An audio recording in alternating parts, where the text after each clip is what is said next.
I just renamed our AI updates section, the context window, for at least for today. So get ready, everybody. I don't hate it. I thought this was research came out actually earlier in October, but I thought it was worth sharing just because it didn't get a lot of attention, but I think it's important. So the Center for Democracy and Technology is a group that was doing about it's think tanky, and they put out their stats from the 24-25 school year. So they did a big survey, and this was what they found. First, basically as many teachers as students are using AI, and that's 85%. So not that you probably were under any illusions, but just in case there's anybody out there who's saying, I'm not really sure this is a thing, it's a thing. And everyone's doing it. And yet, I think on the next slide, you'll see that only half the people are talking about it. Actually, sorry, go back one. So a couple things here that I thought were noteworthy and troubling. When kids were asked how they thought it was impacting them, half of them said they felt less connected to their teachers when AI is used in class. Now, I don't know what's behind that. There's probably a lot of nuance there to tease out. But like, for instance, is it if we're all looking at one screen and it's the front of the classroom and we're all working on something together, do you feel less connected? I don't know. It seems like probably not a lot less than if you were playing Kahoot or something like that. It feels like, oh, we're all doing a thing together. But if everyone's all on their own Chromebooks, just cranking away on Magic School or something like that, I could see where that feels like less like I'm engaging with my teacher than even if they're lecturing. Is that better or worse? I don't know, but I think it's something that's noteworthy. And I would want teachers to know, hey, as a flag, we don't know all the context, but generally speaking, if the more AI is used, the less kids are feeling connected. So just make sure that you prioritize this connecting piece at other times or something like that. As far as adults go, like pretty much everyone is concerned. I'll say a solid half of us are concerned that what this is going to do to kids and how much they interact with each other. They already live these screen intermediated lives. What now when they can just go to these things for all the endless information and information in the world? Of course, and there are concerns about critical thinking. What's this going to do to critical thinking, research skills, and just our ability to verify as educators and as schools meant to certify that someone has graduated a system? How do we verify that they actually did their work? Obviously, these are key issues. On the next slide, I think I've got a couple more stats. Sorry, I'll have to probably click through them. These are just, we can just do a quick eyeball of these. This is how people are using AI. On the teacher side, a lot around curriculum, content development. Student engagement is interesting. I think that's see the above. Let's use AI in class. It's another pedagogical approach or instructional approach, I'll say. For the student side, tutoring is up there.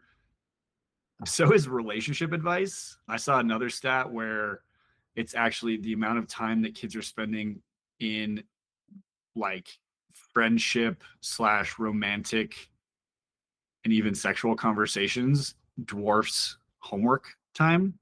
So it depends maybe who you believe, but the point is these are top use cases for kids. They're getting help. They're using them as relationship outlets and therapy as well. And teachers are saying that they're getting some benefits, right? They're saying it does improve my teaching. They're saying I am able to do more personalized learning, and it does give me time back for my students. That's not everybody, but it's over 50%. And let's not throw a baby out with the bathwater kind of situation. And then one last one of stats, I believe. Yeah, so this is the one for us, right? Still half of teachers are saying that they haven't gotten any PD from their district or guidance on AI use. That's not ideal. Clearly, when 86% of people are doing it and only 48% of teachers are trained to do it, and 48% of students are giving any guidance, we have a huge gap in people who are just using it blindly. And in a second, you'll see a particular issue that has come up that's a problem. Actually, let's just pop to it. This is, I believe, this is an NPR article. This was 2 days ago. So this was on All Things Considered, the NPR show. And this was about a woman and her daughter. The daughter had been accused multiple times of cheating on classwork papers by an AI detector. And at one point she failed a paper and it really impacted her grade. There was no proof besides the plagiarism detector said that there's a 30% likelihood. So sorry. And that was it. Here's what I thought was interesting. They asked the school district about it, and the school district made clear in a statement that the teacher used an AI detection tool on their own and that the district does not pay for the software. So what does that make me think? First of all, when I think about the teacher persona and the stakeholder that we have and the fact that we need to make policies for our teachers, one of them I think needs to be not only what do we say generally about plagiarism detectors, would we provide them, but do we allow them?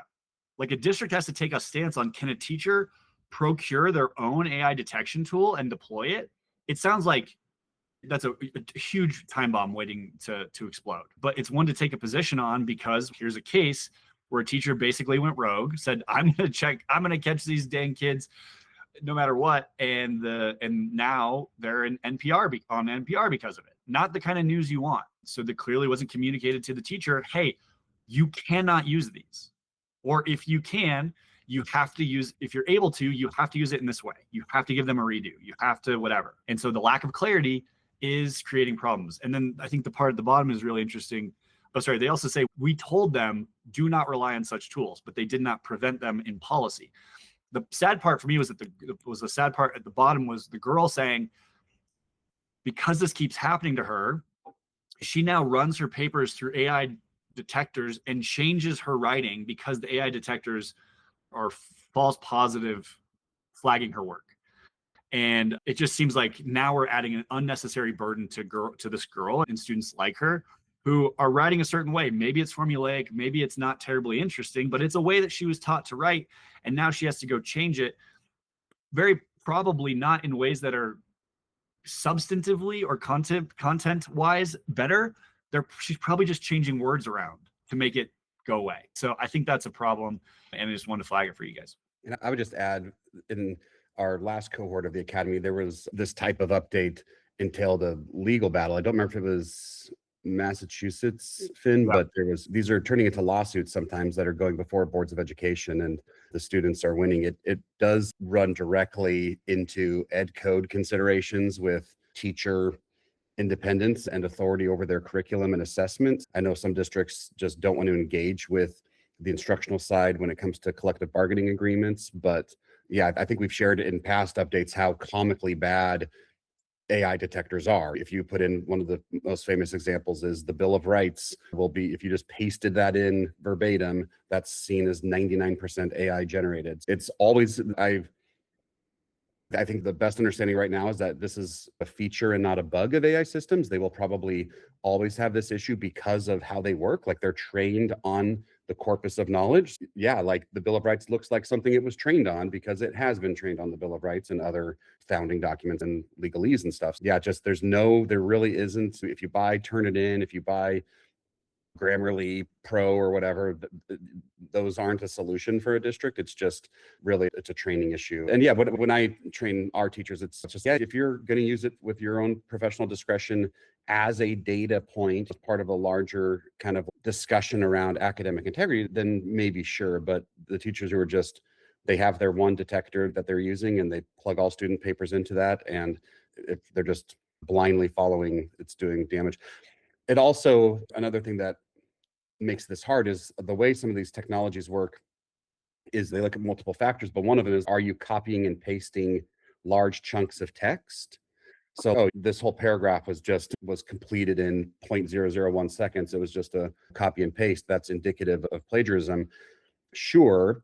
So it's got false positives and false negatives, where that doesn't necessarily, okay, cool, yes, check for big copy and paste incidences, but what's stopping somebody from, on their phone, asking for the essay on Moby Dick and then just typing it out from their phone? So even going through like Google Doc version history and stuff, it would look like a human wrote that, probably with some backspace characters. I typed that wrong.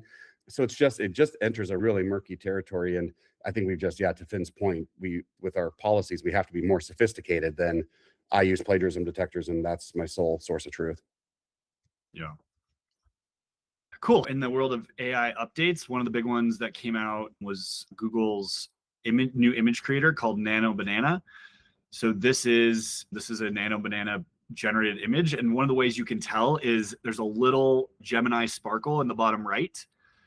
Of course, many people are noticing this and are cropping it out of photos. And if you pay for the crazy expensive version of Google, that little thing goes away. But I think if you just look at this image, like the quality of images now that are created are off the charts. And I would say we're at a point now where it is nearly impossible to tell what is real and what is fake. And the ability to bring people to here's President Truman shaking hands with Miley Cyrus, no problem. You're going to get a very lifelike image. And it would be, except for you having the sense to be like, those people didn't live at the same time. There'd be nothing in the image that would tip you off. So that's one thing. The other thing is another click, Derek, is they're now making like really beautiful. I can't go over the fact that Miley Cyrus was the second thing on your mind, that you could have chosen anybody. So I just don't want to let that moment, like I noticed. It's my get pumped music every morning.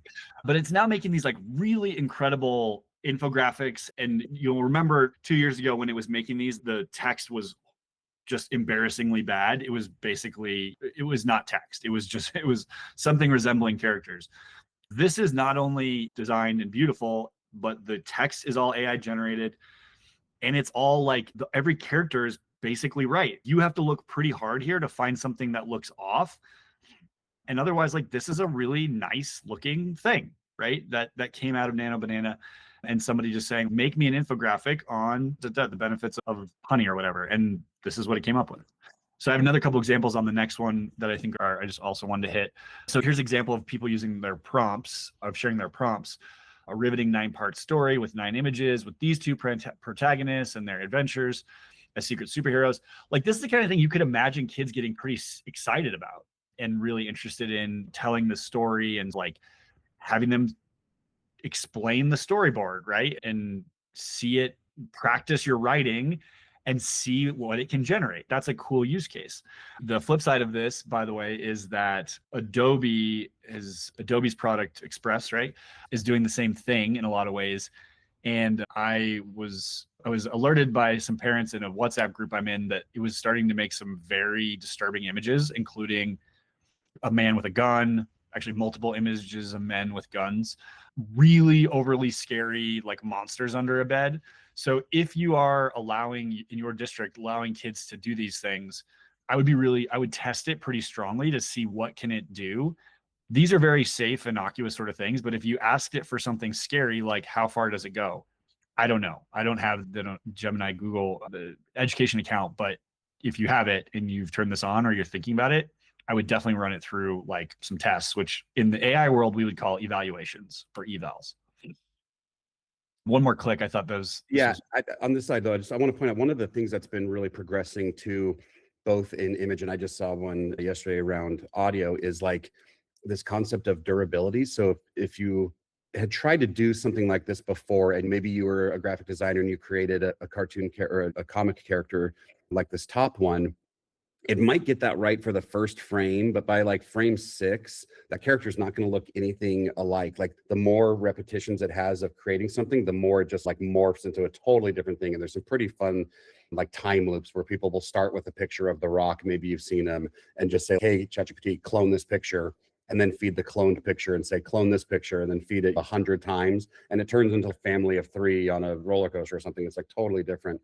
But it's really good now at maintaining consistency of characters. And it's also true of like voices too, where, you're able to upload your own voice and it'll maintain that, which is, I know that was like I don't know enough about the computer science of it to know why it was so challenging, but that was a big hurdle that they were having a really hard time clearing. And that seems to be more or less solved. one last one, just because I just think what it's doing is so impressive, right?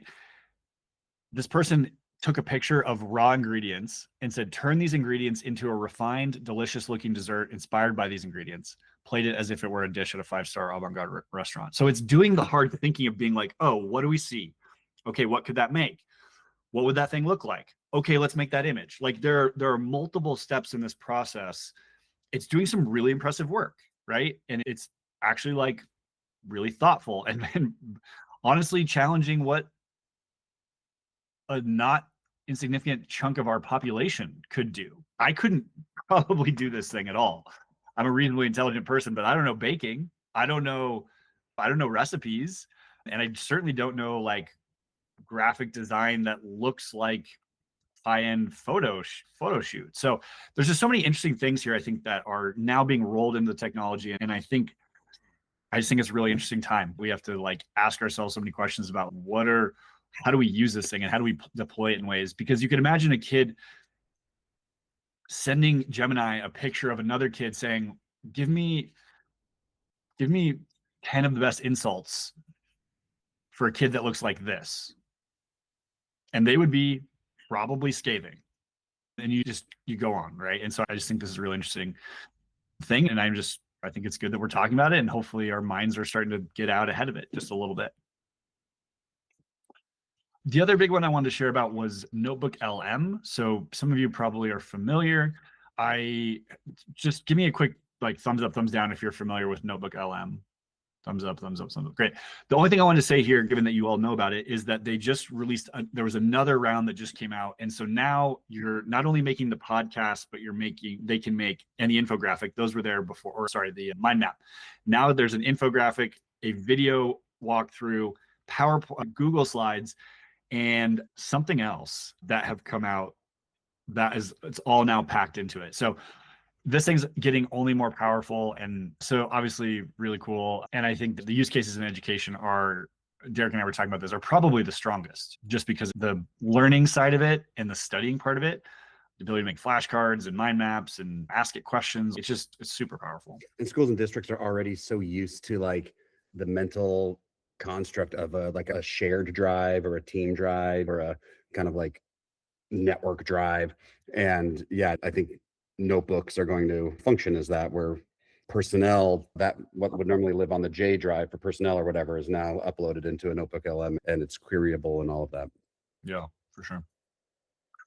Okay, cool. I've got a couple just research updates as well. So this was one that came out of USC in the last couple of weeks. And this was interesting because it was trying to suss out to what degree is the sycophancy, the over agreeableness a problem, and where does it come from?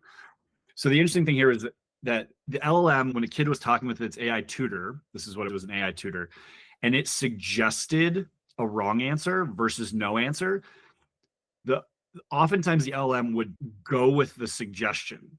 So it's like, oh, they suggested something, so that must be the right answer. But when that was the wrong answer, it meant that kids were far more likely to be led down the path of getting convinced that was the answer.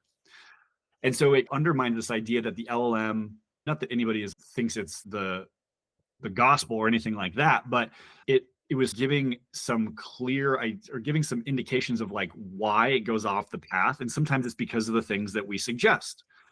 And I noticed that in my own work. Like if I say, hey, I want some ideas for XYZ, if I say, I want some ideas like this, I have already I've lost the game, because it is going to take that one morsel that I gave it, and it's going to use that as the basis for everything. And so I actually, in my own prompting, I don't give it anything.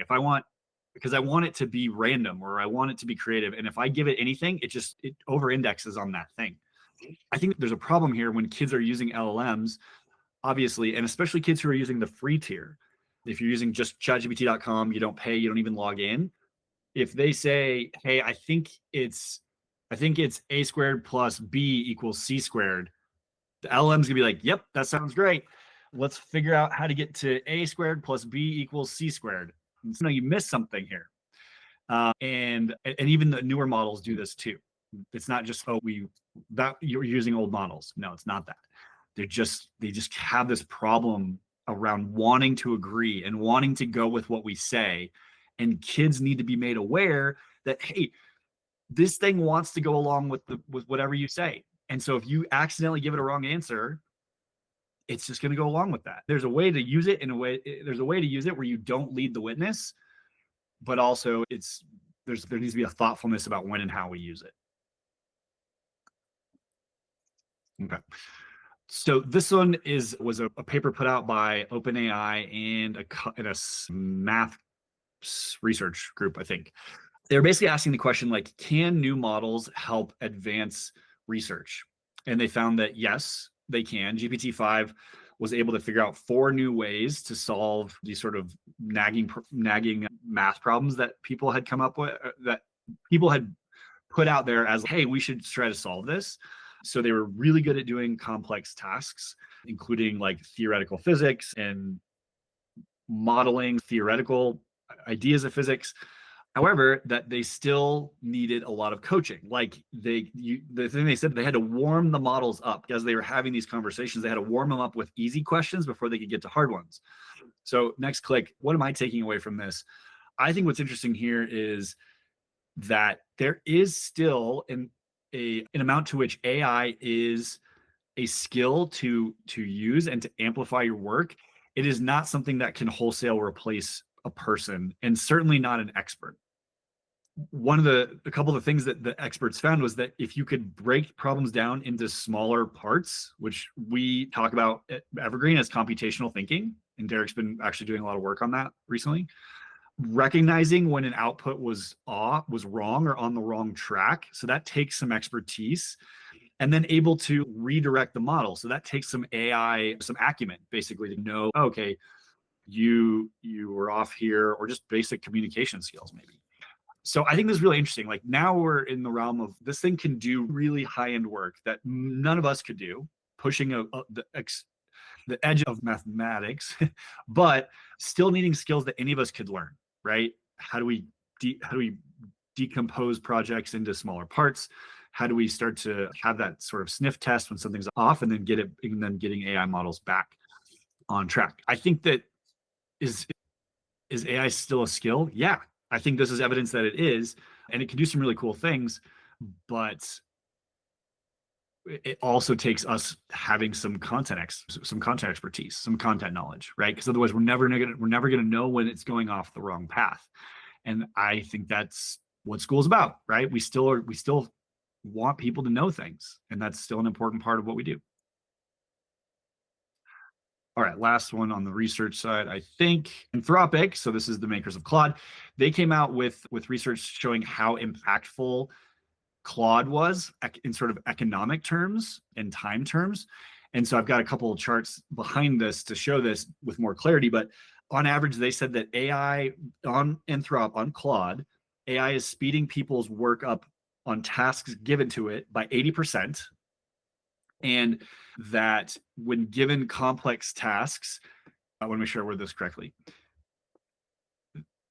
Claude is saving them about 1.4 hours on these complex tasks. So they broke it down. On the next slide, you can see how they broke this down by different roles. So maybe I'll just give you a second. There are a couple education ones on here that are worth looking at, but just kind of look at, so the top is the title of what's the kind of persona. The next line is what was a task that they tested. And then you can see a calculation of how much time would that normally take? What is the amount of money that person makes? How much would that task cost? And then compared to running that through time-wise, compared to running that through that task or set of tasks through Claude. So I'll give you just a second to look at the impact here.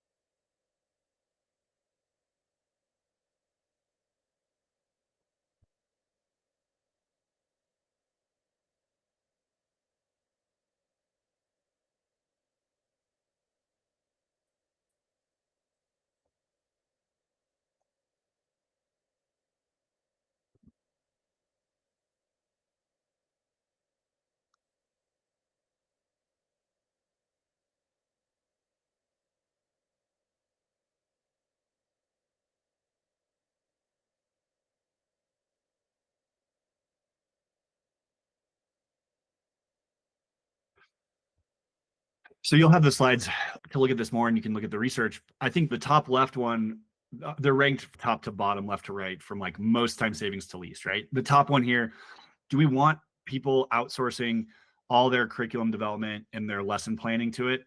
We could debate, right? But there's huge time savings if you do.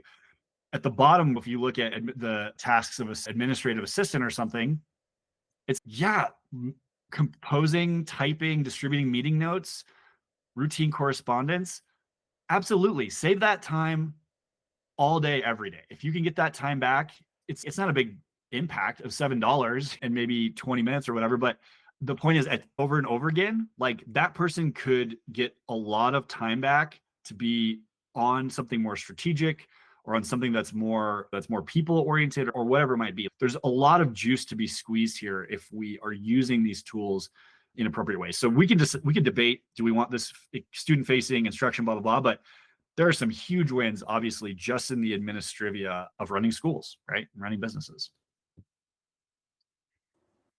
This is all roles. And so you can see based on time that people spend on certain tasks, what those people make, what is the economic benefit of these. And you can see, like, for managers and anybody touching something legal, there is a huge benefit just because of the hourly wage, right? You just do the math, like the hourly wages are high enough that when they save time, it's like it really adds up. But even if you're down lower in transportation or something like that, times every bus driver or times every person who's driving food to and fro, if you could find ways to save 20 minutes here and 20 minutes there over a course of a school year or multiple, like it would add up. And so I think what was interesting and exciting about this, I think, is the potential. And Anthropic's high level analysis of this was that it alone could raise GDP 1.2 points or something between now and 2030, which is, I mean, at the scale of the US economy, is unreal. That is a gigantic amount of economic impact if people lean into it. So one thing related to this that I saw Ethan Mollick post in the past month, I don't remember exactly when, was, and who knows what like organizations and corporations will say, I'm sure they'll have a different opinion, but individuals who are using these and finding time savings, he was saying people are preferring to do the same amount of work in less time rather than more work in the same amount of time. So rather than the people who are using these and finding time savings, rather than like increasing their output, that, you know, and still doing that in the same amount of time, they're choosing just, oh, I'll reduce my time, which I think that's one of the hopeful promises of these tools, is that it's not just, okay, now all of our performance goals are 150% bigger and your time constraints are 300% smaller because we expect everybody to be outputting all the time. It's actually seems to be that so far, at least, people are doing the reverse and just like finding more breathing room, which is awesome. So, well, moving on into the updates.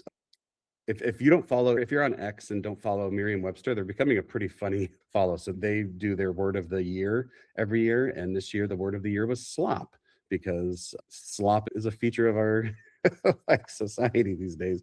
I thought that was pretty funny. Since we last met, you've probably seen a couple of really big kind of flagship model updates. Claude first released Opus 4.5. And immediately that shot to like the best testing model around. And that lasted a couple weeks, as these things tend to do, until ChatGPT launched 5.2. And then that shot up the leaderboard. This I've got, here we go.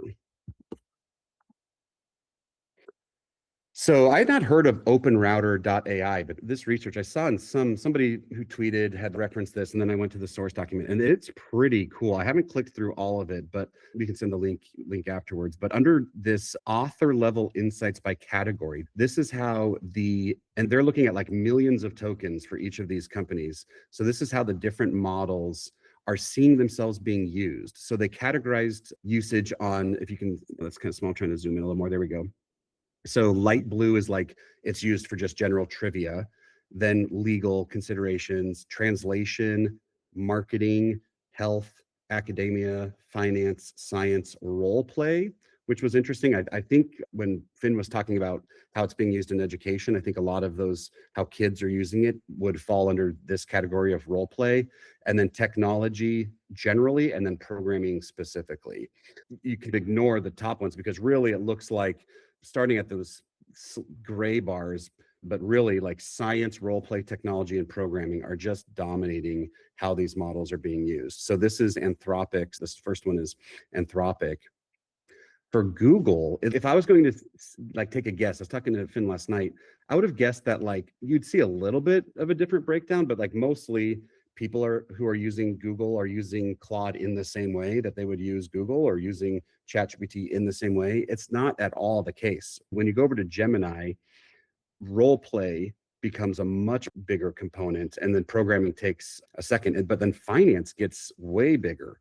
I don't know why, like the time, like what was going on in May of 2025, but finance was a huge chunk of how Google was being used for their AI tools. Or X, Grok, is almost entirely programming, which surprised me because I follow a lot of these and haven't really heard from the different channels that I follow. Like people in Reddit and Substack aren't talking about Grok's ability to code. I've heard a lot about Anthropic and Claude. X is almost entirely programming. OpenAI was really science heavy. And then these free ones, DeepSeek. So DeepSeek is that the Chinese created open source model is almost entirely role play. So we were trying to find, Ryan and I have a sneaking suspicion that role play covers things like AI generated porn and more like pernicious activities. And what was it? It was like 15%. 15% of role play and 7% of overall traffic is adult chats. Yeah, here we go. So again, like if we're even thinking about putting these in students' hands, 13 plus or not, or allow listing these on district networks, that's a huge percentage. It's a huge percentage, which is an unfortunate consequence. But yeah, I don't want to go through this whole study. I haven't even read it all myself, but it had some really cool bar graphs that really surprised me. I did not think there'd be that much of a difference platform to platform of how people are actually engaging, because it's a chat bot. It's this, and I think I thought about your conversation, Laura, last time about what transfers. If you're using DeepSeek, you're basically using ChatGPT, and you're basically using, and I think that's still true. I think you're right that there's a lot of skill transfer there, but it's also interesting that like people are using these tools for different purposes, even though they basically have the same function and underlying architecture.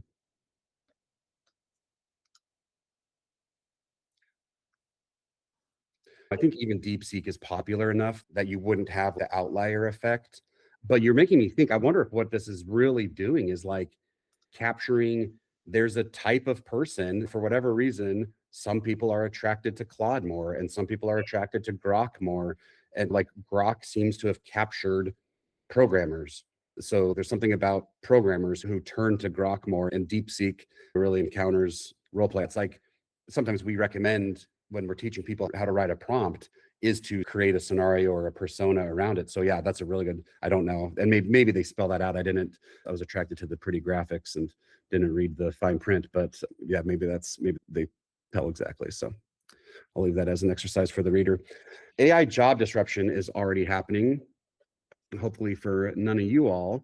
But Mark Cuban had this tweet a few days ago that was awesome. It was, there will be two types of companies in the future: those that are great at AI and those that used to be in business. He's obviously a billionaire and has been right and has been wrong, but thought that was an interesting statement. But then I saw this post in the Los Angeles Times that AI is already cited as the reason for 50,000 job cuts this year. So that'll be an interesting and unfortunate, and I wonder if there will be a kind of a oversight group or like nonprofit that tracks that kind of stuff, because that number would be really interesting to see over time. I wonder what that figure was a year ago and then 2 years ago and in 2022, but it'll be interesting to track that because I imagine that number is going to go up as AI being cited as the reason for layoffs. Oops. Oh, and then this was you, Finn. Yeah, so this is hot off the presses also. I told you last time about Congress trying to restrict states' abilities to legislate AI. That did not make it into any congressionally approved legislation. However, the president did sign an executive order on the 11th, so this was a week ago, saying that states could not legislate AI, and two things. One, that he would have the AG office sue any state that tried, and also they would withhold E-rate funding, see E-rate funding from above, from any states that did try to pass legislation. Obviously, this is going to the Supreme Court. There's a major issue here with the constitutionality of it. Regardless of what's decided, in anywhere between 1 and 20 months, a decision will come to be. But what's, I think the point here is like, what happens in the meantime? Is there going to be an injunction that prevents this from going into effect, so states can do what they want until the Supreme Court hears it and makes a ruling? Or are they going to say, yeah, this is in effect until we overturn it, and then states have to basically roll the dice and say, we're willing to risk our funding and go to battle with whatever attorney general resources the federal government wants to send at it. Very much breaking news. As far as I know, Colorado, where Laura and I are, does have a law that's supposed to be taking effect in soon, and our attorney general is filing suit already. So I imagine California will be doing the same. And yeah, so very much like history being made moment here. I see both sides. I do see an argument for, if you believe the argument that this is a national security issue, I understand the argument that the federal government needs to be able to direct resources in a way that protect the whole, and that one state, if 80 years ago, the New Mexico people got together and said, you cannot test nuclear bombs in our state, what would that have meant for Los Alamos and our ability to understand nuclear technology? It might have really slowed us down. And maybe they just go one state over to Texas and it doesn't matter, but maybe Texas says, we don't want it either. And then Arizona says, we don't want it either. And so like you now have this collective action of saying, you can't test that here. And so then you never get nuclear technology, or you don't beat the other guy before they get it. And then it's a real problem. I get that. And at the same time, this is a clear states' rights issue, and also the legislative bodies of states being overtaken by the executive branch of the federal government. Like there's a mismatch there. The U.S. Congress can put laws in place over a state legislature, but a president's executive actions have historically not been able to do that. So I think we almost have is this the right tool for the problem kind of situation that I think the Supreme Court, over and above the issue itself, I think we're going to have, is this the right solution for the problem ruling from the Supreme Court? That's my view.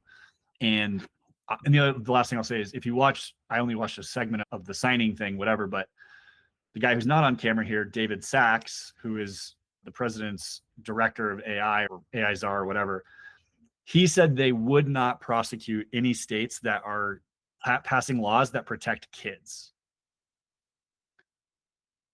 Good. That should be a bright line.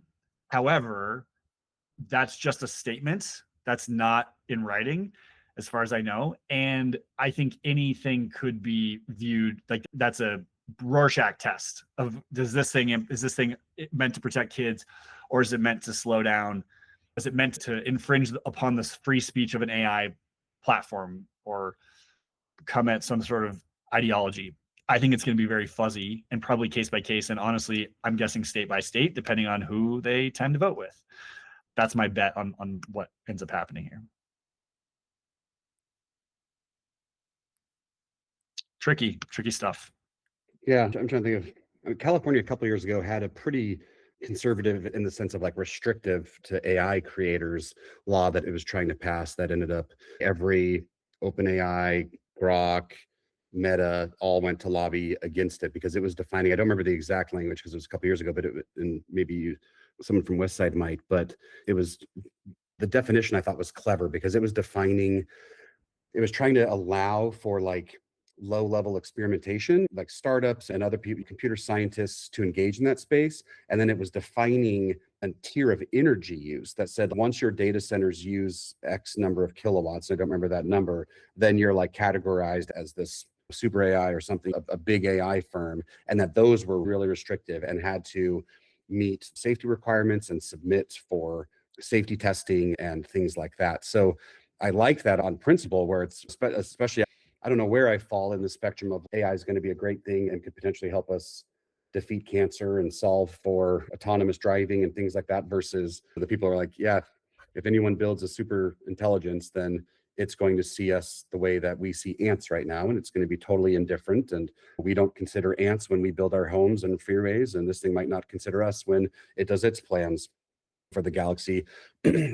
So it feels, in the first principles perspective, that it's probably a bad idea to have 50 different risk tolerances for that. Like, if there's a 1% chance that these people are right, that's a really existential concern. So we should probably have a unified, and even pie in the sky, like humanity is unified on, hey, we're going to be cautious about this, keep working towards it, but we're not going to get ahead of our safety measures. I heard a great analogy that someone says, we're at a point in, like, our generation is at this point in history where we get the opportunity to walk a tightrope, and we have one chance. And right now it seems like we are just like running with our arms flailing at it with no, and if you had one chance to walk a tightrope correctly, you would probably want to be like pretty sure-footed and measured.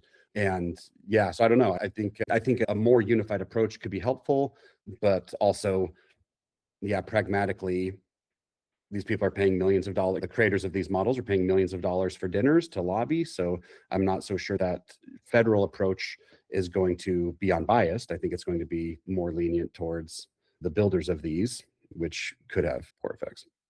So one person had the analogy of, because if you ask the experts, the people who are the 10-pound brain computer scientists, have been working on this their whole lives, and it ranges from, we will get to that ASI super intelligence where it is, if you think of AGI as like we've created Einstein level intelligence, ASI is we've created a civilization of Einsteins that can run 24/7 at the speed of light. The predictions are like ranging, like there's the center point is like 4 to 5 years. There's some people that think we're 1,000 days away. There's some people who think we're 3, which is around 3 years. So some people think like we're a year away. The farthest people think we're 20 years away. And it's 20 years is a real time and place, and we will all probably hopefully still be alive when that happens. So others are like, okay, if it's coming in the short term, then yeah, that is like a tightrope and we have one chance to get across. If it's coming in the long term, a caller had given an analogy of that's as if we got communication from an alien civilization that says we're landing on your planet in 50 years, and we now have 50 years to prepare for this like new, because an intelligence that vast would be like a new species almost. It would be something that we just can't even really comprehend.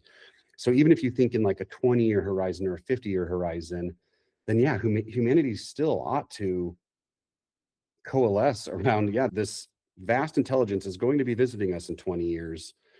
We need to get our shit together and have a plan for how we meet that. But yeah, so we don't have time to be fighting my kid doesn't get this Google account battle. We need to prioritize here, people. But yeah. Cool. Done with the context window. Thanks for an interesting chat as always. Take it away, Derek.